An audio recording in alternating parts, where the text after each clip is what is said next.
Welcome back to the Deep Dive. Great to be here. Today, we're taking a really unique look at Brazil. We're zeroing in on August 8th, 2025, to give you a snapshot of what's happening right now. Yeah, we've got a detailed report covering some pretty intense political drama, significant economic shifts, and also some, well, fascinating cultural debates that are really shaping the country. Our mission for this deep dive is basically to unpack all these key developments for you. Exactly. We want to help you understand the complexities, how everything connects the politics, the economy's resilience, that societal pulse. We'll try to distill the really essential insights, make sure you get a comprehensive picture, but keep it concise. Get you up to speed on what's really driving Brazil at this moment. Okay, so let's jump right in. The political scene seems particularly stormy. Brazil's Congress just reopened after 2 days of, well, chaos. Utter chaos is about right. There was an actual sit-in. Lawmakers occupied the leadership dais in both the House and Senate. Who is involved in this? It was mainly far-right lawmakers, mostly from ex-President Bolsonaro's party, the PL. And what exactly were they pushing for? What were their demands? They had three main points. First, protesting Bolsonaro's house arrest that's being appealed right now. Okay. Second, they wanted amnesty for the January 8th rioters, the ones who stormed government buildings earlier. Right, I remember that. And third, they were demanding the impeachment of Supreme Court Justice Alexandre de Moraes. He's the one overseeing Bolsonaro's case, so a direct challenge there. Wow, that sounds like a serious breakdown. How did it all end? Did they get anything? Remarkably, no. The standoff finished without any concessions given. Really? Yeah, the acting speaker, Hugo Mata, he stood absolutely firm, refused any deals, and he actually vowed to punish the rebel deputies, as he called them. Punish them how? Well, the talk is potentially suspending their mandates for 6 months. Mata really emphasized the rule of law, congressional rules. It was a strong statement about institutional authority. Okay, but here's where it gets really quite strange and controversial. Ah, yes, the baby incident. Exactly. Amidst all this tension, one of the Bolsonaro's congresswomen brought her baby, like a 4-month-old infant, onto the occupied podium. That's right. The reports say she basically used the baby as a kind of human shield. That's unsettling and predictably sparked outrage. Oh, absolutely. Condemnation from rivals, naturally, but it also triggered a child welfare inquiry. It just added this whole other deeply uncomfortable layer to the situation. We'll definitely circle back to that image later because it says a lot about the current divides. For sure. But the internal drama isn't the only fire burning. International tensions are spiking too, particularly between the U.S. and Brazil. Right, the tariffs. Exactly.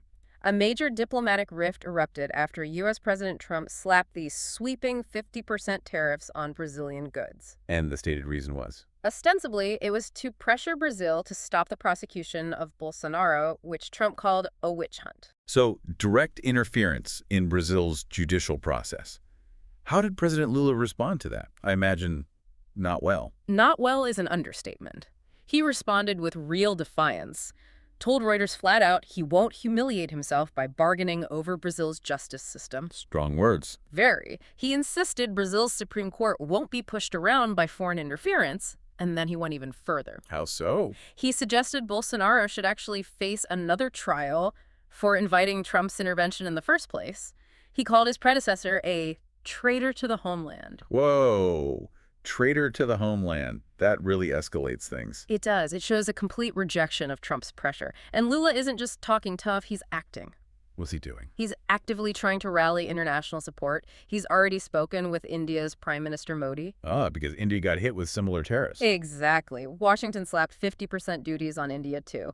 So Lula's talking about coordinating a BRICS response. Interesting. So the bigger picture here. Is Brazil showing this fierce determination, to protect its sovereignty, its judicial independence, even if it means taking an economic hit in the short term? And the impact on U.S.-Brazil relations. It's bad. Sources are calling it a 200-year low point. That really says something. A 200-year low. That's staggering. Okay, so despite these huge diplomatic clashes, these economic threats from the U.S., you mentioned Brazil is showing resilience. How's the economy holding up? It is, surprisingly. And Brasilia isn't just sitting back. They're actively preparing measures to shield the domestic economy from these new U.S. tariffs. What kind of measures? They're looking at a pretty substantial support package around our $30 billion, which is about $5.5 billion U.S. dollars. And that's coming through BNDES. the development bank. That's the plan. Using the National Development Bank to channel this support, it shows a proactive approach, trying to soften the blow. Are there specific things they're planning to do with that money? Yeah, one key idea is tapping into this export guarantee fund. It's not used very often. The idea is to offer cheap credit lines, specifically to the companies hit hardest by the tariffs. But there's a condition. Which is? They have to keep local jobs. They can't just take the cheap credit and lay people off. Ah, so it's targeted aid, aiming to help industries like steel, agriculture, manufacturing adapt without mass layoffs. Exactly, buying them some time. What's also interesting is that, for now at least, officials have ruled out retaliating against the U.S. with their own tariff. Bum tit for tat, why not? It seems to signal a preference for stability, for maintaining investor confidence, rather than escalating things into a full-blown trade war. Makes sense strategically. Yeah. How are the markets taking all this? Are they panicking? Actually, not really. The general market view seems to be that this trade spat, while serious, is manageable for an economy the size of Brazil's. So Brazil entered this fight from a position of relative strength. It seems so. That's helped absorb some of the initial shock. The key takeaway, I think, is this immediate focus on domestic stability and confidence over retaliation. Markets seem to be okay with that for now. Okay, and speaking of strength, let's talk Petrobras. Brazil's state oil giant just posted some big numbers for the second quarter of 2025. Yeah, really robust profits. Our $26.7 billion net profit. Now, okay, it is down about 24% from the first quarter. Why the dip from Q1? Mainly due to lower global oil prices in Q2. But the crucial thing is, it's a massive rebound from the same quarter last year when they actually posted a loss. So what's driving this turnaround? Better efficiency. That's part of it. Improved efficiency, definitely. But also, critically, surging output from their pre-salt fields. Ah, the deep water reserves. Exactly. Production from those fields rose about 5%, hitting over 2.3 million barrels a day. That really helped cushion the blow from Brent crude prices dropping about 10%.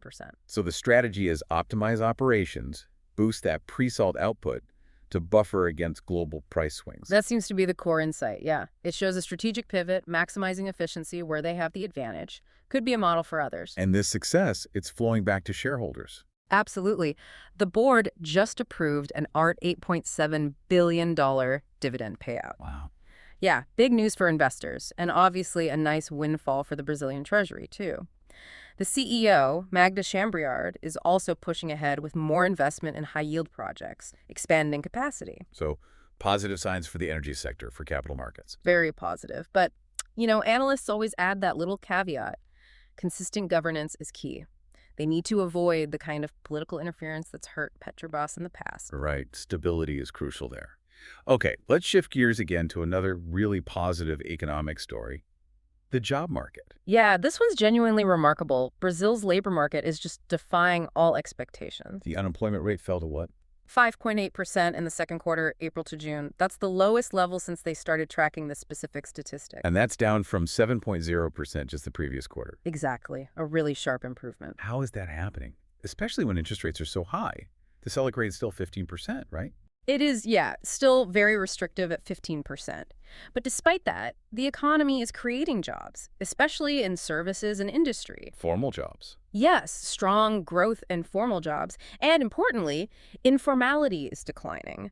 That means more people with stable incomes, which boosts household spending and consumer confidence. So it's like walking a tightrope, keep the growth going, keep jobs coming, but without letting inflation get out of control again. That's the core challenge right now, how to sustain this boom without stopping new price pressures. Inflation's still around, mid 5% range? Yeah. So the central bank has its work cut out, but the resilience is impressive. It suggests there's some strong fundamental demand in the economy. So investors and economists, they're encouraged by this job market resilience, seeing it as a good foundation. They are, yeah. It provides a base for domestic demand. But they're still cautious, about global commodity prices, about fiscal discipline under Lula.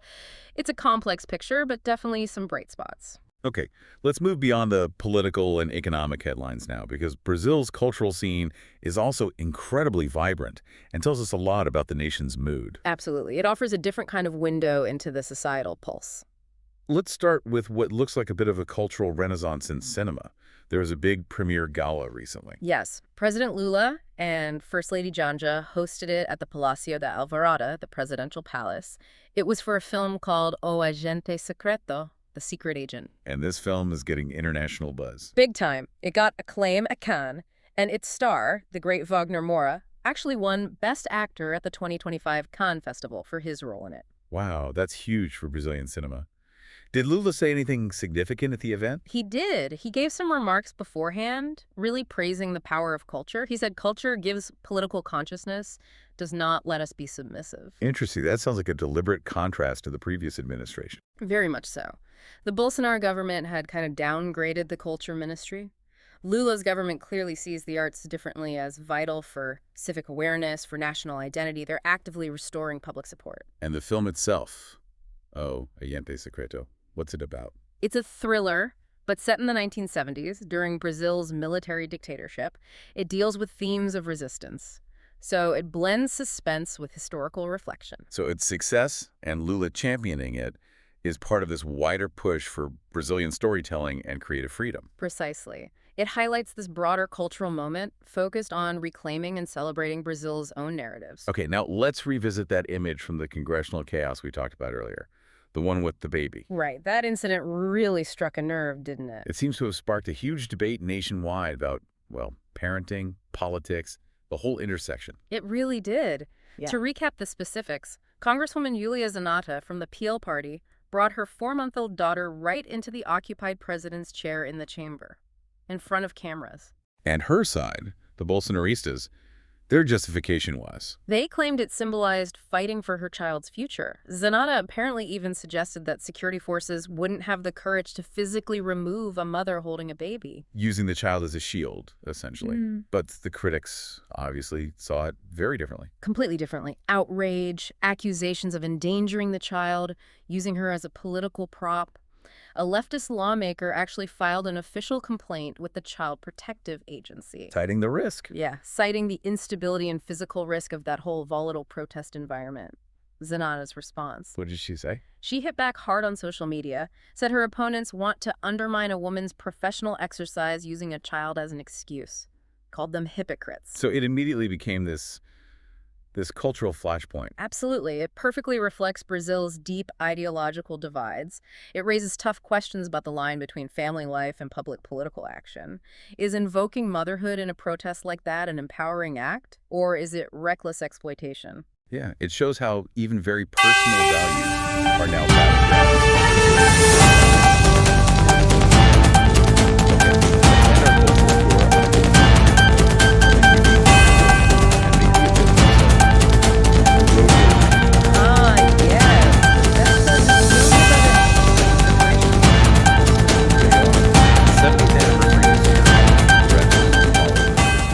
August 21st to 31st.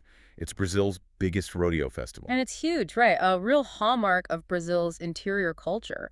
The whole peão or cowboy heritage is on full display. Definitely. You got the bull riding tournaments, all the classic rodeo shows, and tons of sertanejo music, Brazil's country music. Celebrating 70 years as the biggest in Latin America. Who's playing this year? Any big names? Oh, yeah.